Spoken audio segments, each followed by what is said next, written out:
Welcome to emoLab's Talk Series podcast, where we explore how technology shapes our lives.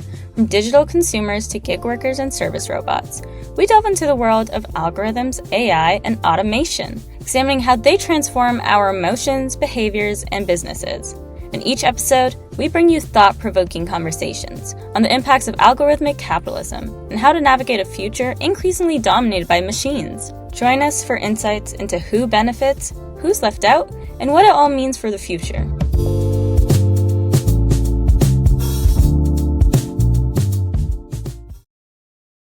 Welcome to today's events, the AI Godot effect, the Mirage of total automation and its hidden workers. So I'm Mathieu Lagente. I'm an associate professor of marketing at Ted Rogers School of Management, and I'm the founder and the director of the emoLab, which stands for Emotions, Machines, and Organizations Lab. So, yeah, it's very impressive, isn't it? Yeah. So at the emoLab, we engage in cutting-edge critical research on AI and its applications in business, exploring the material conditions and political forces shaping the future of technology and management. One concept that has particularly captured our attention is AI fetishism. So drawing from Karl Marx's idea of commodity fetishism, AI fetishism refers to the tendency to overestimate or even mythologize AI's capabilities, treating it as an autonomous, almost magical force, while overlooking the human labor, biases, and economic structures embedded in its development. This perspective obscures the power dynamics, data politics, and real-world conditions that sustain AI systems. The study of AI fetishism and digital labor has generated fascinating research across disciplines, enriching our understanding of AI's roles in business and society. Last year, we had the privilege of hosting Professor Jonathan Martineau from Concordia University, who presented his book, Algorithmic Capitalism. And this year, we are honored to welcome Professor Antonio Casilli. Yes, we are. Thank you.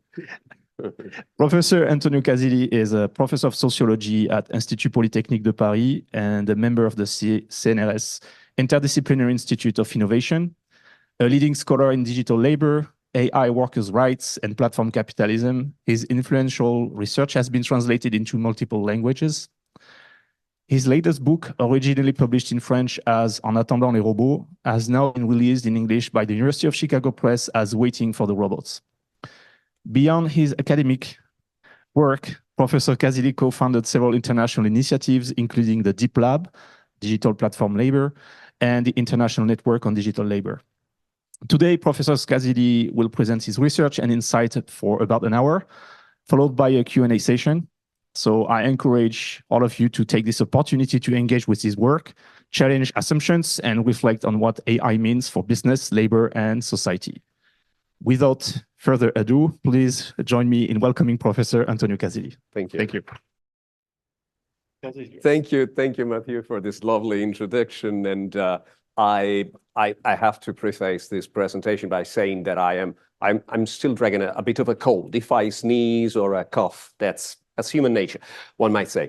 And today's presentation is a bit of a trap for you because it's actually a book talk. This is actually the presentation of the content of this book, Waiting for Godot.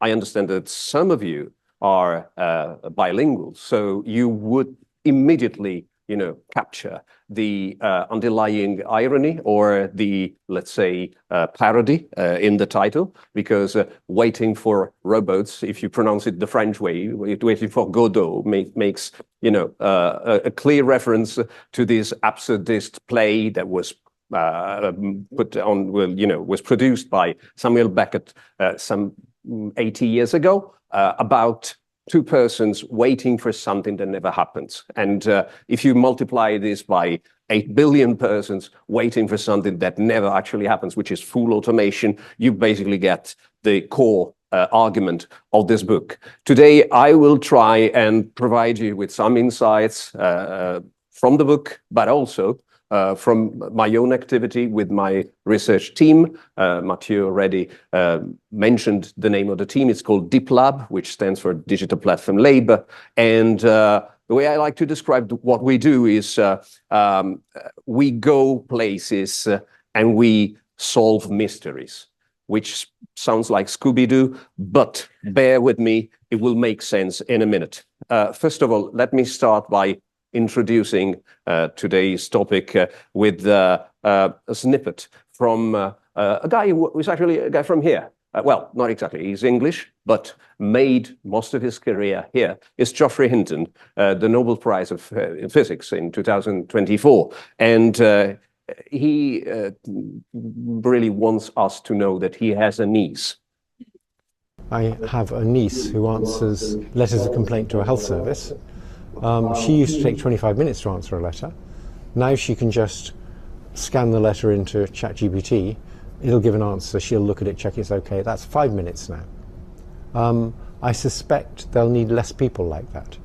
It may be they can just, everybody can complain a lot more, but I suspect they'll need less people like that. So some jobs are elastic, others aren't. The non-elastic ones, I think people will lose their jobs. I suspect that family dinners are hilarious at Hinton's family. Imagine him and Denise, each one trying to describe their own work as non-elastic. And anyways, the point is that Geoffrey Hinton, apart from, I mean, he's, let's say, rebranding himself and his career not as a Google scientist, but as let's say, a prophet of the risks associated with AI, is important, is an important example, because he kind of summarizes what is the general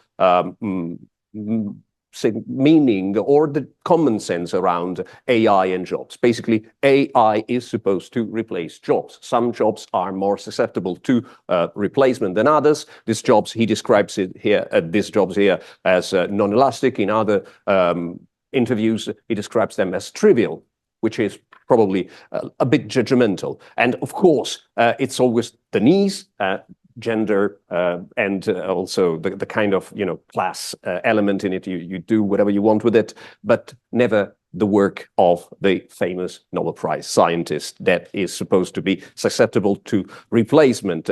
In the same year, a few months before Geoffrey Hinton released this interview, a few OpenAI researchers published in Science this study, which probably was not really influential, but it is important because it comes up with this 46% of our jobs in the US, basically they focus on the US, will be affected by AI, especially generative AI.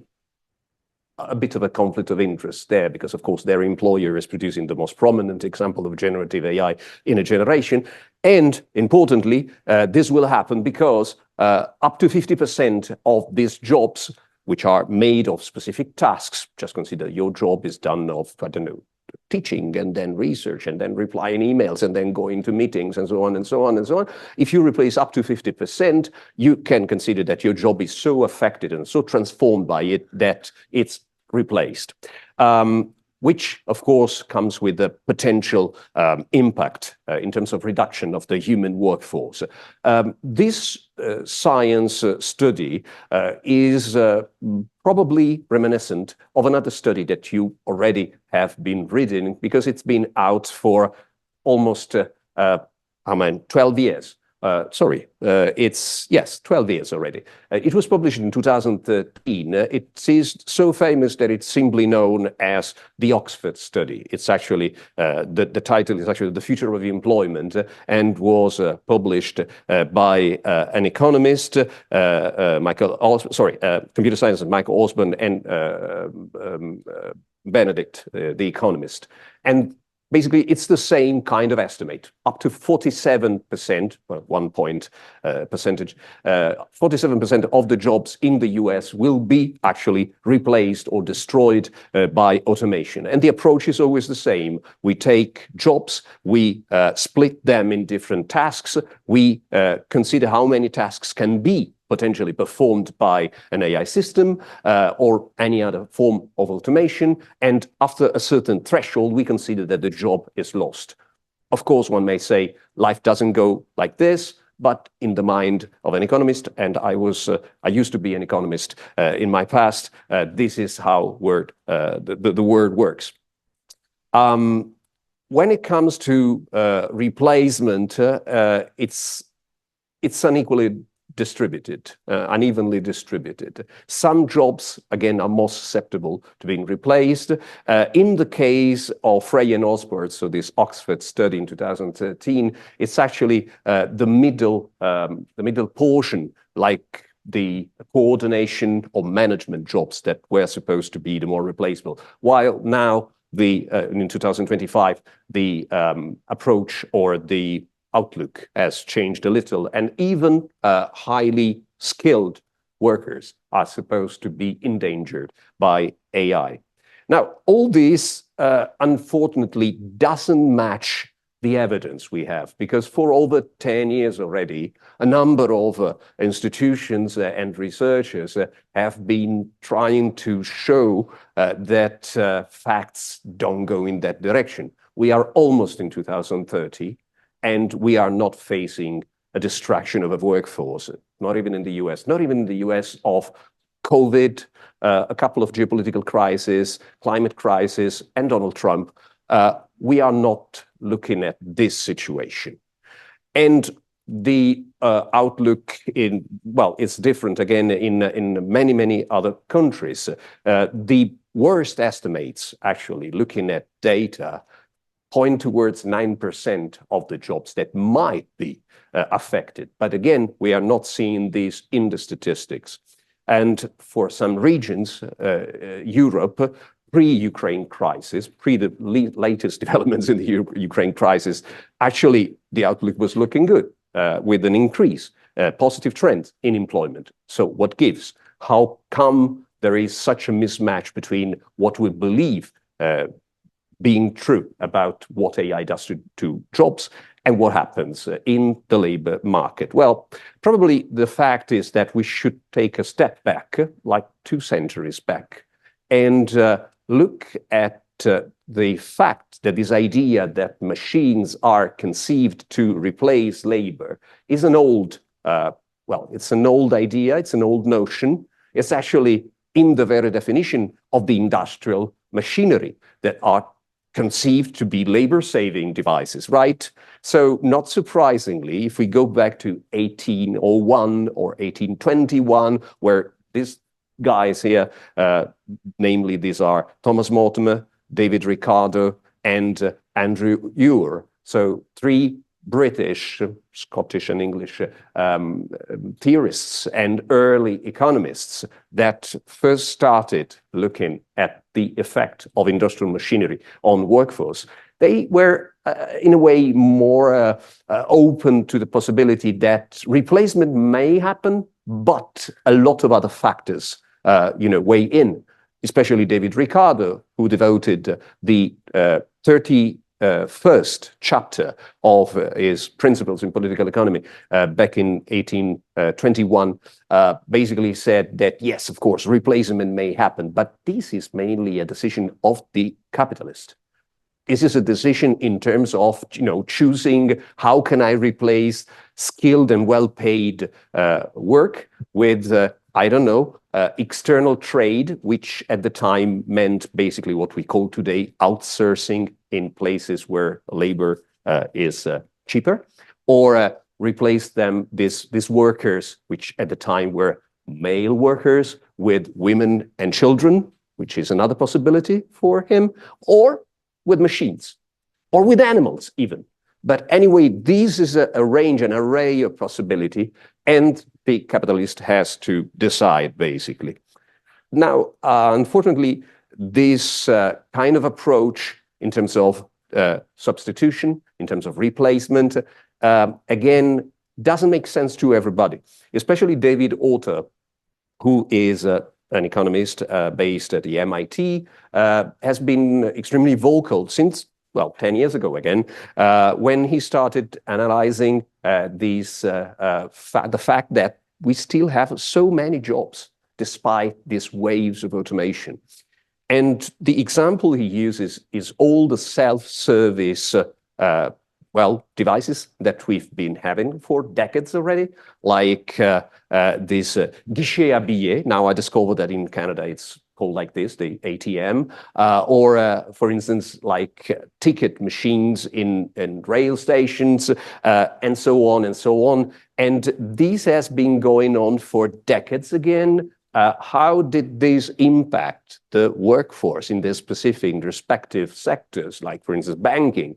Well, again, surprise, surprise, there's not been a decrease. On the contrary, for the case of banking, there is even been in the US a slight increase since the beginning of the big wave of ATMs. Why? Well, because, explains David Autor, whenever we introduce a labor-saving machine, this makes the let's say the work in general, the working process cheaper. So the tendency is to create even more, for instance, banks or bank agencies. So what happens since the existence of ATMs, and you have noticed, if you are old enough to remember or to notice, that the number of banks has exploded. And this means that even if you just need 1 or 2 persons to run a bank agency, well, you have 100 of them now instead of 20 which used to be the situation now, which again constitutes a positive impact on the labor market. Now, I think that apart from insisting on the contradictions or paradoxes or mismatch between our common sense and the data, or the conflicting explanation of what's happening to our workforce now, one thing that we should question is our way of describing automation, the automation that will replace us. And I think that a good angle, a good way of looking at it is, let's start with the images that we use to describe automation. If you just look at the big, the cover of popular magazines, the recurring trope, visual one, is the anthropomorphic automaton. And I think that this is a problem.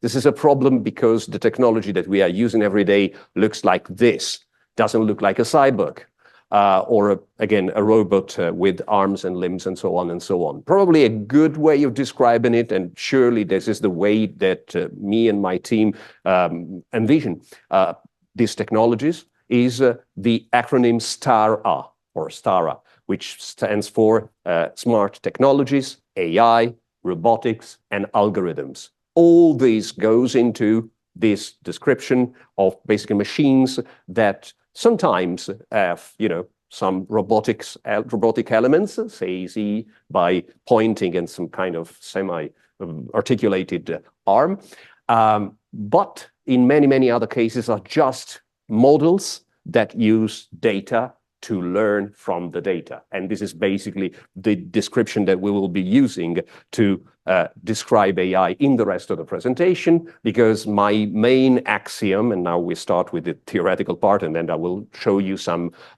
evidence from my fieldwork. The first axiom is that data is what fuels AI. And a good way of explaining it, and to make sure that everybody is on the same page when we talk about AI, is that today's AI is represented by a model.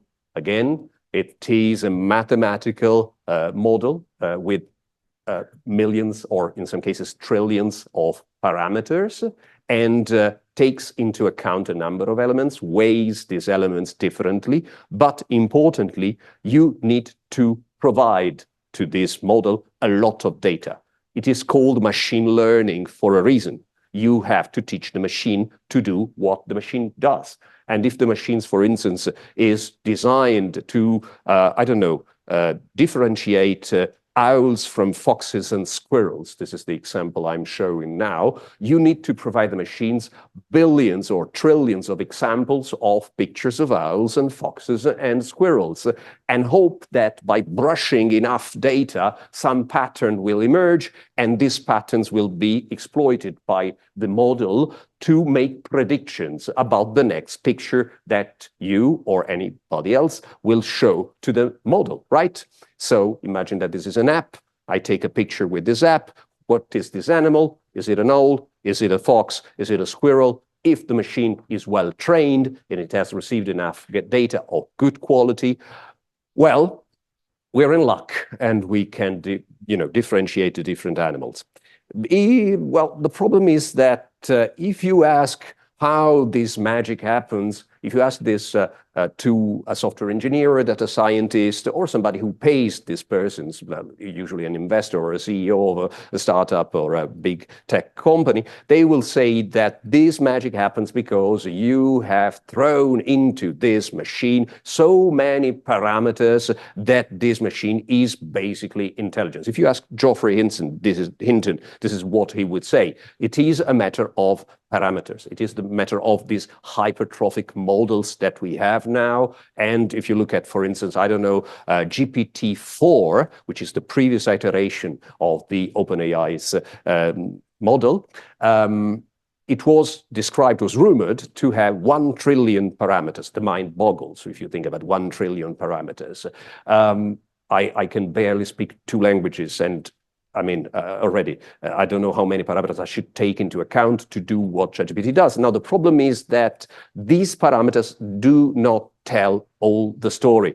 To understand what's happening, and this is basically what we do with my research team, Deep Lab, is that we tend to, leave the model aside and focus on the data. Let's look at the data, because probably there's something happening in the databases that are used to train these models. Sure, there are 1 trillion parameters, but there is also a clear evidence that whenever we had some kind of landmark change or a breakthrough in AI, this was preceded a few years before by the existence of huge data sets to train these machines. Let me give you a few examples chosen. For instance, in 1997, the very famous first breakthrough of the modern wave of AI was IBM Deep Blue, the computer, beating Garry Kasparov at chess, which turned Garry Kasparov into a political activist with all that this entails. Because he lost his job, anyway, so the point is that this was preceded 6 years before by the publication of a very huge extended book of chess game dataset, which at the time seemed humongous, like 25 million games and openings at chess.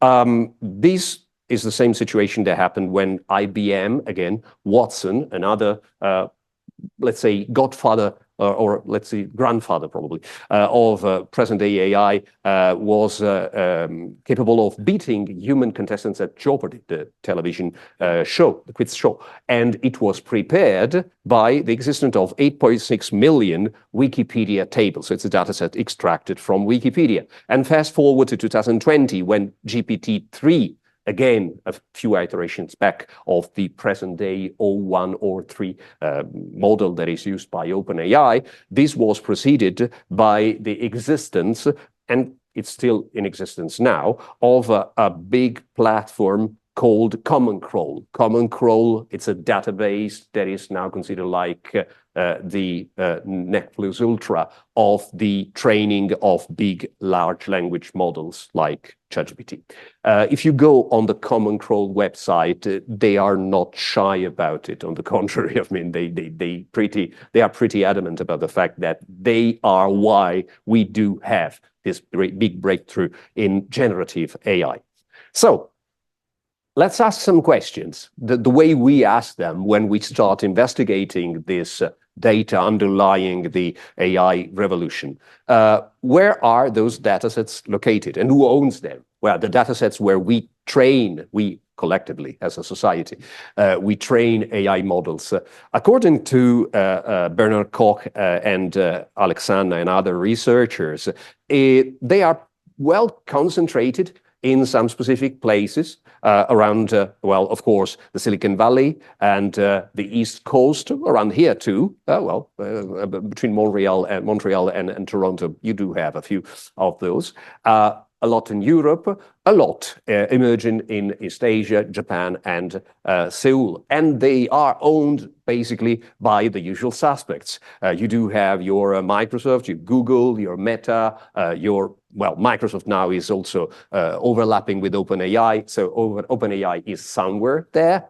But you also have a good bunch of big universities, because sometimes these data sets are maintained by some kind of partnership between companies and universities. So again, you find the Stanford, the Princeton, the Tsinghua or Beijing universities, and Berkeley, of course, and so on and so on. Interestingly, these kind of fits well with the mainstream history and geography of AI. If you ask somebody, I don't know, if you ask ChatGPT, how was AI created? They would say 1957, some white guys came up, somewhere in the US, and they came up with this idea of simulating the artificial intelligence. And then you go to Cambridge, and then you go to Palo Alto, and then probably you also go to Seoul in Korea. But that's, the further east you go. But clearly, we are on a straight line from one point in the northern hemisphere to another point in the northern hemisphere. And this is a very northern story, the mainstream story and the mainstream geography of AI.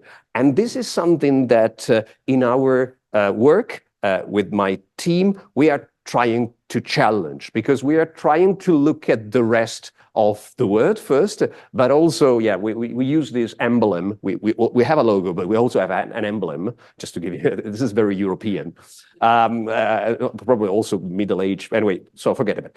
The emblem is the iceberg, is the digital iceberg. And basically the idea is that the rest of our colleagues look at the emerged part of the iceberg. We look at what lies underneath the water. And what lies underneath the water is, geographically speaking, is the places where we go interview people and collect data on AI, and where AI is produced, and where data is produced, and where labor is provided to produce the data that are fed to the machine. The geography is a bit different. We spent a lot of time in South America, in Africa, a bit in Asia too. Some colleagues of ours are more active in places like the Philippines, China. But definitely, you see that this is not a straight line from one point to the northern hemisphere to another point. We go up and down. Yeah, and again. Looks like Scooby-Doo, feels like Scooby-Doo sometimes, because like in the Scooby-Doo old cartoon, you always find yourself, grabbing the baddie like a monster or a ghost, and you remove the mask, and there's some kind of evil guy. And sometimes this evil guy looks like Elon Musk, or sometimes like Sam Altman, but that's basically the same story, which becomes disappointing after a few years. And we've been doing this for 7 years already. Now, let me give you 2 examples, and then we go to the data that we have from our fieldwork, and then we finish with the general geography of AI and data production. The first example is, again, ChatGPT. We have mentioned it already. ChatGPT, if we ask the question, where is ChatGPT located and data located? Yes, of course. The company is in California, but the data supposedly is located on Microsoft servers that are based in California, Arizona, Texas, Iowa, and Virginia, right? So again, it sounds like a very US-based story, homegrown. When we look at Common Crawl, which is the platform, so you remember, where the data were extracted. How does Common Crawl work, by the way, is they basically they've been scraping the web for decades now. And by scraping the web, meaning that if you leave a comment on a blog, or if you start a thread, the conversation in a subreddit, or you edit a Wikipedia page, and in some cases also if you publish a book, and this book is copyright infringed, which again, not a problem with me, but put on some kind of Russian shady underground library. It's called LibGen. You know it. I mean, come on, let's. All this is scraped by OpenAI and used as data to train ChatGPT. But where are the data stored? Again, looks like Virginia. It looks like a very US story. But As you remember, ChatGPT was launched in November 2022. 2 months afterwards, Time came up with an expose. Oh, come on, let's go. Sorry. With an expose that basically showed that the data were produced and labeled and annotated, and this is a key moment in the process of producing data, not in Virginia or in Arizona or in California, but in places like Nairobi, Kenya. This reporter, Billy Perigo from Time magazine, was able to find some of the people that we ourselves interviewed over the years, based in Nairobi, working on a platform called Sama and Sama Source in other permutation or versions of the brand. And these persons are paid between $1.34 and $2 or the equivalent per hour to train AI. Sometimes the training means, again, teaching AI what to do, meaning recognizing the squirrel from the fox, or in the case of an LLM, sorry, it's a chatbot, so it's text-based. In some cases, they had to look at snippets of conversations, translate them in different languages. Some of these languages are like Hausa. Hausa is a language in Africa that is spoken by hundreds of millions of people, but not a language that has a lot of textual resources, like English, for instance. So you need somebody to operate this, do these little translations line. Sometimes they were also teaching the machine not to do things or not to say things. You know that there is a clear effort on ChatGPT and on other chatbots to avoid them becoming toxic, becoming pornographic, having some kind of problematic behavior. So how do you do it? Well, you look at billions of examples of problematic, toxic, and extremely graphic content, and you say to the machine, by annotating this data, you put a little tag like, don't do this, right? It's like putting an hashtag on a tweet or an X post, however they call it. Anyway, we've been working with these workers. We've been co-researching with these workers for, a little time now. And for instance, last year, 2024, we invited 2 times at the European Parliament a few of those workers from places like Iran, like Kenya, like Venezuela, to come and speak to policymakers to explain them what they do, what are their working conditions, why are they paid so poorly. Of course, one might say, yes, if you are in Venezuela, and in some cases, for a few years in Venezuela, the average salary was like the equivalent of $6. If you earn $1.34 per hour, wow, that seems like a good deal, right? The problem is that, of course, inequalities don't work like this. And again, if places like Venezuela or Kenya are in such a bad shape, it's also because we have inequalities globally. And so this is a situation that we have created, and these companies are still, exploiting even more this situation. But importantly, these persons are, usually the core of the process of data production and annotation, because annotation is crucial. Annotation is something that, again, happens not only in the places where I've been, pointing out on this same map, but happens on platforms that are used by these workers. How does it happen? They go to a place, they could be from home, they could be in a cyber cafe, they can go in a production floor. I will show you some examples that are very, very shady examples of houses turned into data factories. Anyways, but the point is that they have to have access to a computer, even an old-time computer, and to connect, to sign up to a platform where they look at data. They look at images, they look at pictures, they look at videos, they listen to speech, and they have to produce annotation and classify and filter this data. One company, I just mentioned it, in Nairobi, is called Sama. One platform is called Sama. Sama is also present in South Africa. But then, after these revelations from Time, OpenAI was forced unfortunately, this, I don't know why something in terms of conversion of the file happened, but anyway, there is a reference there somewhere.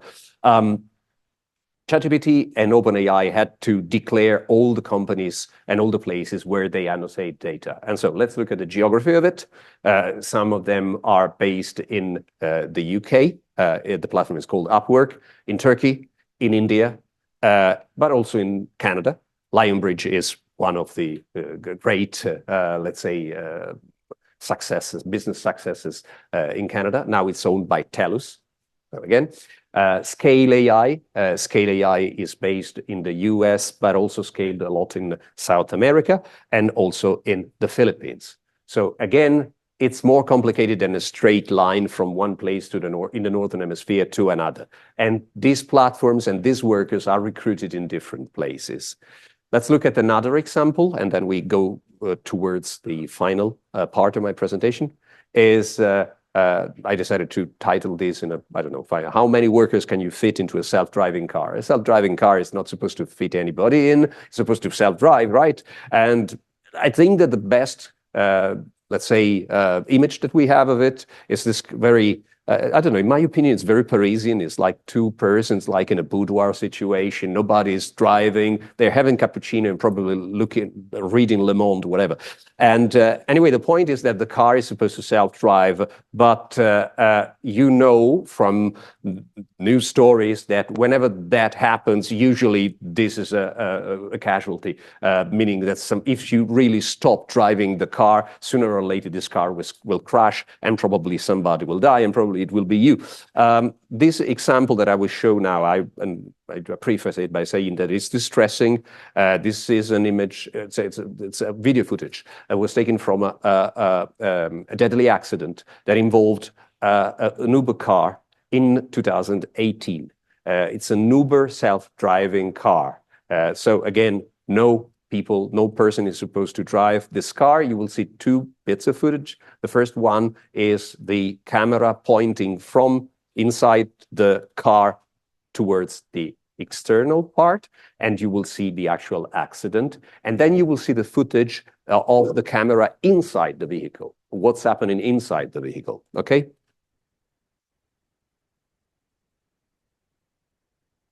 So this is it's night, it's not well lit, and this is the accident.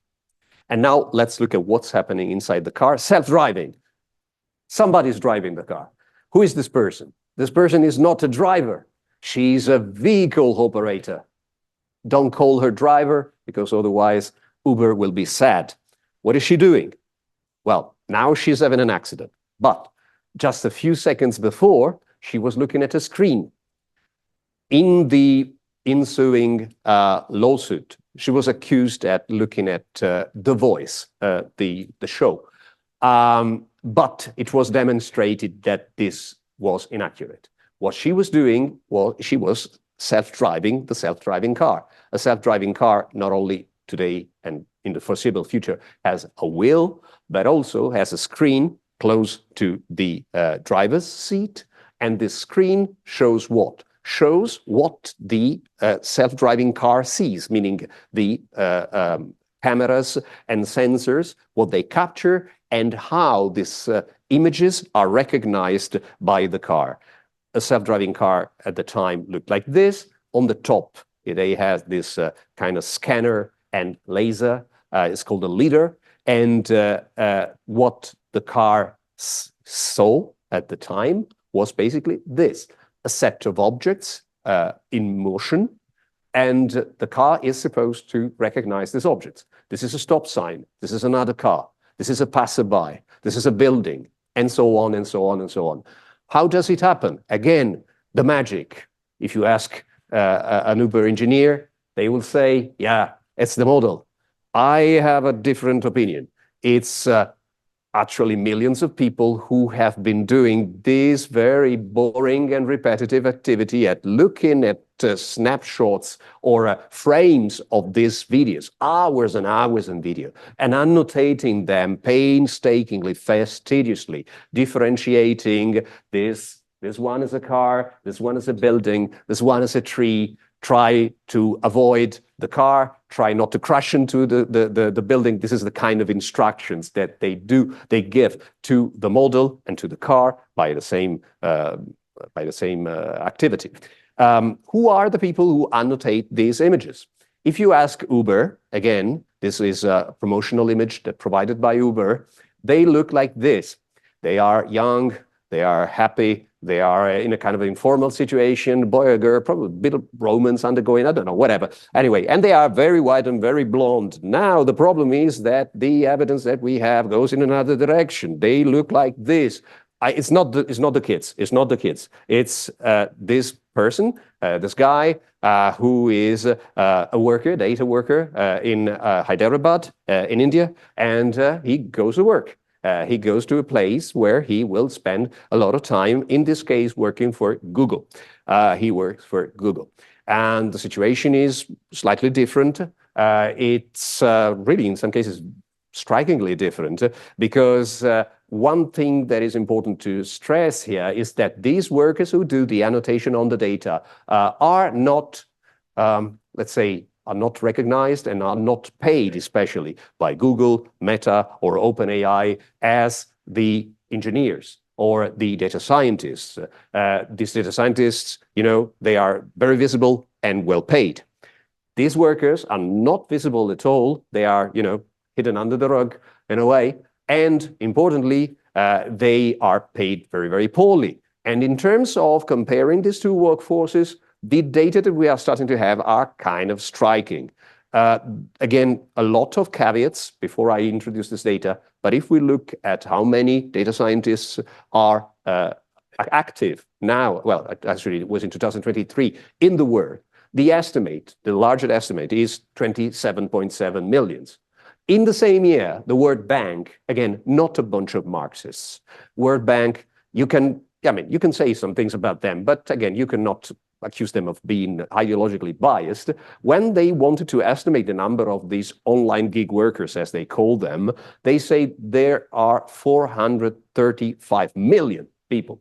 So again, the differences in scale is humongous. I personally, again, do not believe that we are facing 435 million people. But one thing that I can say is that since we started doing these estimates, we started doing it in 2019, then our colleagues in Oxford repeated it in 2021, and then the 2023 World Bank estimate came out. The only thing that we have noticed is that the number has been going up.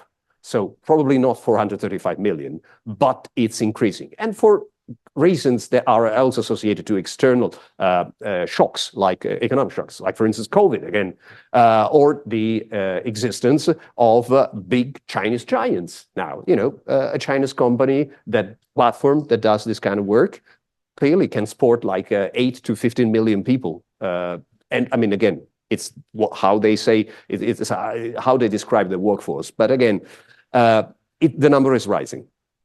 How do they work? Again, I mentioned a number of companies, a number of platforms. Probably the most famous one is Amazon Mechanical Turk. It was created 20 years ago, so it's not new. But I'm pretty sure that you do not know what Amazon Mechanical Turk. Do you know how many people? No. Okay, some people, yes. But for those who don't know, Amazon Mechanical Turk is not based in Turkey. It's called Amazon Mechanical Turk because it's based on the metaphor of the chess player, the Turkish chess player, which was a 18th century automaton. Okay, so it was supposed to be the first artificial intelligence because it simulated the cognitive processes of a chess player. And it was a robot, it was an automaton. And apparently, Catherine of Russia and Napoleon were defeated at chess by this machine. And how did it work? Well, it was not a machine at all. Okay, sorry. It contained a human inside. Who is this human? Well, there are some hypotheses. Some say that it used to be like a French soldier who lost his legs in the Russian campaign. Again, Napoleon, Some say that it was a very skinny boy, a little boy that could, fit in the cogs of or probably just the box of the so-called automaton. And Edgar Allan Poe, who was a fantastic racist, used to say that it was a brown hunchback Italian guy who was hiding inside. I don't know why. I mean, anyways. So, but the point is that never, with this range of hypotheses, the idea was that the person hiding inside the machine was a grandmaster at chess. It was not an engineer. It was not a scientist. It was not a mathematician. It was not a mathematical mind. It was somebody who just happened to be there and to fit in. And this is what happens with Amazon Mechanical Turk. They do not recruit engineers. They do not recruit data scientists to do this data cleaning or filtering or annotation work. They recruit whoever is ready to work for compensations that are like 3 cents or 1 cent or 2 cents. Some cases can be like a few dollars.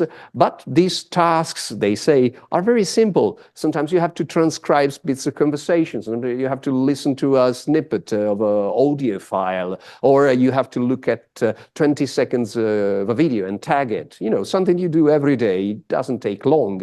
Well, it takes long when you have to look for these tasks and then apply for these tasks and then do them, perform them. So the problem is that one might say, okay, yes, I mean, we probably have millions of people who are involved in this kind of big data production pipeline, or some of my colleagues might say this big AI scam, but this is something that will change soon, because we will reach full automation, we will train all the models, and they will be gone, right? So why bother with their working conditions, or studying like we do who they are, where they live, how they work, and so on and so on? In a few years, they will be disappearing. They will be replaced by the very machines that they contributed training. Okay. Me and a few of my colleagues in the larger community of people who study this kind of AI production process, we have a different idea. We have a different approach, and I want to share it with you. The idea is that they are not going anywhere, because if you just look at the metaphor of training something, ask any athlete. Once you have finished training, what do? You train again. You go back to the training field. It's never finished, unfortunately, unless your career is finished. And if you apply this very same metaphor to AI, again, you can train the best, I don't know, Siri or whatever, vocal assistant, but you have to retrain it constantly, because people, change their speech pattern, or a new slang emerges, and you have to train this. Or you want to open up to a new market. For instance, you discover that, there are 200 million people speaking Hausa in Central Africa, and you want to sell Siri to Hausa speakers. So you had to retrain it, and so on and so on. So the point is that training is never over, and probably training is only one part of the picture. Preparing the model, the AI, to work once is not sufficient. And even ChatGPT, GPT stands for generative pre-trained AI. But once the pre-training is over, you have to train again. So we have come up with this model to describe what happens when you train AI. It's called the PVI model, which stands for preparation, verification, and imitation, or impersonation. Anyway, bear with me, especially the third part will surprise you. But preparation is pretty straightforward. It's something that we understand. You have to generate the data and you have to annotate the data, right? Let me give you an example, just to put this soundly in your mind. This is a person that we interviewed when we did this big survey of data workers in Brazil in 2023. And we interviewed a few hundred persons. This person was paid to do probably one of the most disgusting data-related jobs or gigs that exist in the world. She was paid to take pictures of her dog's poop to train AI-driven Roomba vacuum cleaners. The Roomba vacuum cleaners, are supposed to automatically clean your room, but also to avoid some objects. It could be a shoe or a bag, or if you have a pet, some excrements. And so to train, to teach the model, to teach the AI to avoid that excrement, you have to feed them feed the machine with millions of examples. And so you have to pay somebody, paid very poorly again, to take pictures of this kind and put them, upload them to a database, and then the database will be used to train the model, right? So somewhere in the world, there is somebody who is doing this as her activity.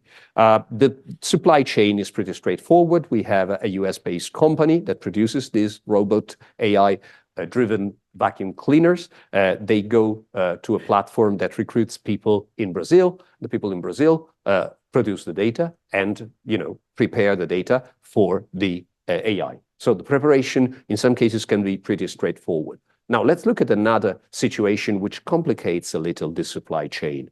This is somebody we interviewed back in 2019 in France, somebody who was paid to listen to snippets of conversations, like 5 to 15 seconds, in French specifically, her mother tongue. And these snippets of conversations were actually interactions, sometimes even random sentences recorded by Cortana. Basically, it's a vocal assistant. And sometimes, these vocal assistants activate without you wanting them to activate. And this is a big privacy problem.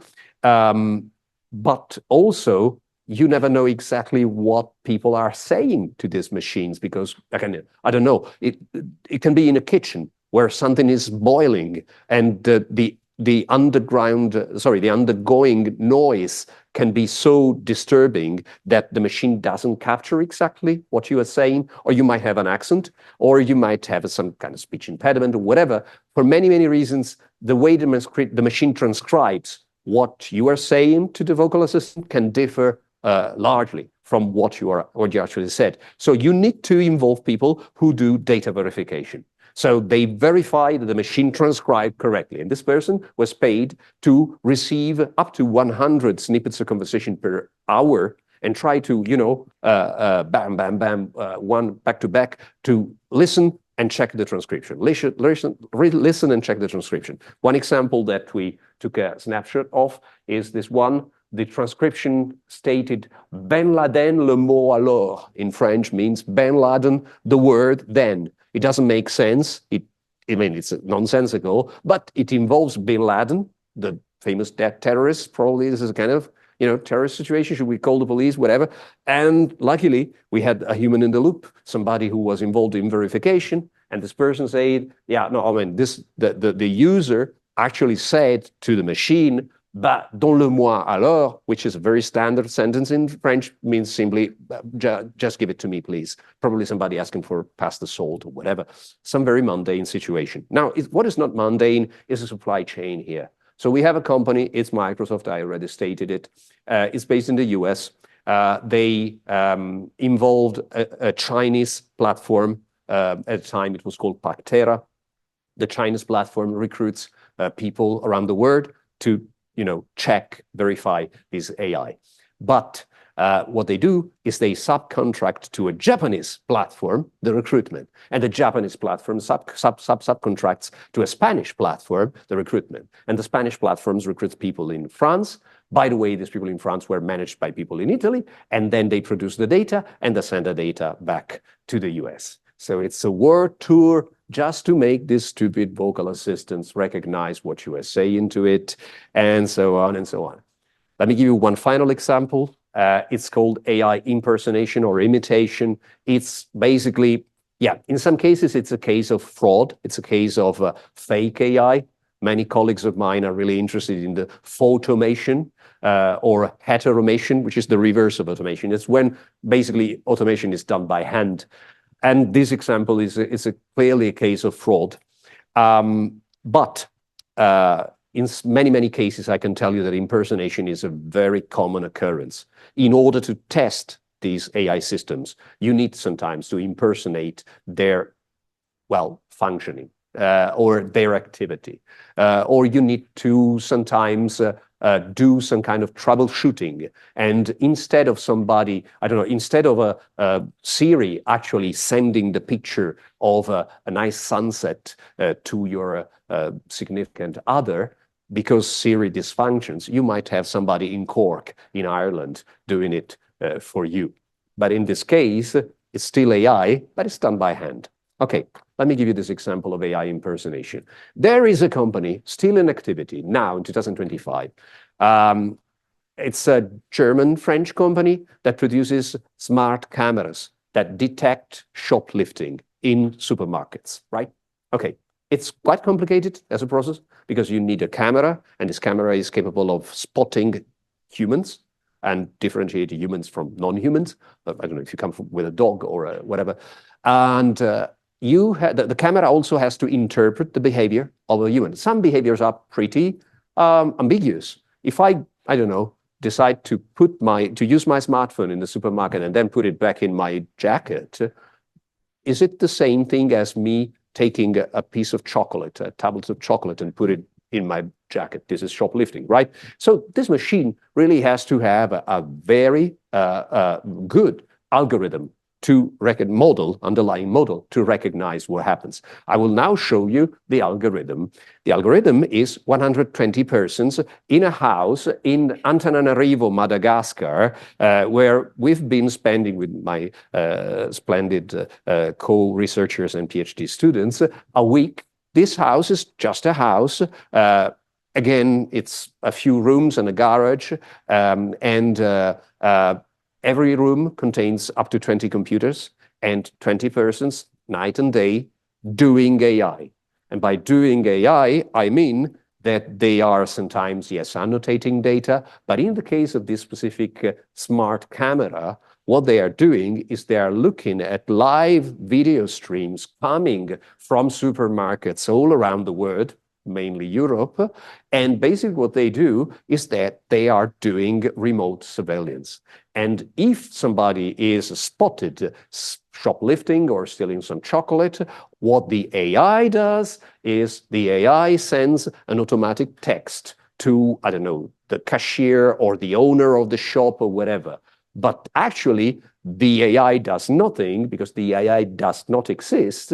The AI is actually 120 persons of Malagasy origin in Tananarivo. Is they send the automatic text to somebody disguising themselves as an AI. Why? Because of course it's cheaper. How much are they paid? They are paid up to from 90 to 120 euros per month, which again is 3 times more higher than the minimum wage in Tananarivo. But it's not enough to live in a big city like Tananarivo again. But this is the work, the labor market over there, and this is the working conditions over there, and this is also the labor and the cost of living over there, and this is why this outsourcing goes in that direction. And in terms of the supply chain, well, it goes like this. You have a company in Europe. The company in Europe sends video streams to Madagascar. The people in Madagascar send it back, well, processed. Process means basically they watch it. And this has been going on for 5 years. I mean, used to go on for 5 years in 2022 and 23 when we did our participant observation in this famous house in Tananarivo. Apparently, 1 week ago, I read in a famous French newspaper that the same company is still working and now they are selling slightly different solutions. So anyway, this is how algorithms go. Let me finish with this and then we open the floor to your questions. My final statement is that AI is an issue of labor arbitrage. It's an issue, basically, if we say AI, the way we interpret, me and my team and a lot of my colleagues in geography, economics, and other fields, basically we interpret it as AI as one big supply chain or a set of intersecting supply chains, and these supply chains are important to buy and sell human labor to produce this data, and this data are the fuel of AI. just to summarize this, let me give you an overview of what we know so far. Again, my team, Deep Lab, has been working since 2018 on the topic. My colleagues at the Oxford Internet Institute started working on it in 2013, actually. And then the economists at the ILO in Geneva, so it's a UN agency, have been working on it since 2017 and 18. So we have a bunch of data now, and we can say with a certain degree of certitude that we have four main, let's say, flows of data and labor to produce AI today. First of all, we have to understand that we say flow, with this data flow towards places and nations and countries where AI products are marketed. They flow towards, for instance, the US, or in some cases even Canada, where some startups or big tech companies say that they train these models and then put them on the market. But the origin of the data and of the labor are, well, the first flow is from Southeast Asia, through India, through the UK, towards the US. This is the first tested one back in 2013 by our colleagues at OII in Oxford. And again, it's kind of reminiscent of some very well-established, let's say, colonial paths of dependency, and importantly, some very established chains of subcontracting. Because, of course, India, Bangladesh, and the Philippines have some clear, well-established economic links with the US and UK. The second one is internal to China. There is an increasing evidence around it. The DeepSeek AI model that was launched 1 month ago is a clear example. If you want, I can go into that. But basically, China has decided not to subcontract externally. They do it internally. By internally, because they are 1.5 billion. I mean, they have enough people to do it. Usually, the data training happens in Tier 3 cities. The Tier 3 cities are cities that are still humongous, still like 10 million people, probably not 5, but probably. But cities that have a slower growth when compared to Shenzhen or Beijing or Guangzhou and so on and so on. So slightly poorer cities where people, especially in some kind of poverty relief programs, accept to work in what they call the data annotation bases. I can go into that if you want, but as of now, let me finish with this. The other flow is the South American flow. This is something that we have explored by interviewing and surveying more than 2,000 people in different countries in Latin America. Basically, this flow is double. We have people in Argentina, Colombia, working for US companies, and then you have a large quantity of people from Venezuela or in Venezuela working for both the US and European, and now, more recently, Russian platforms to produce data for AI. And then finally, this is another major contribution comes from us and our colleagues at OII. We have Africa. Africa has a triple flow of data. We have like the French-speaking part that goes from places like Madagascar, Cote d'Ivoire, Senegal, towards France. These are French-speaking countries. Again, clear post-colonial or colonial paths of dependency and of subcontracting.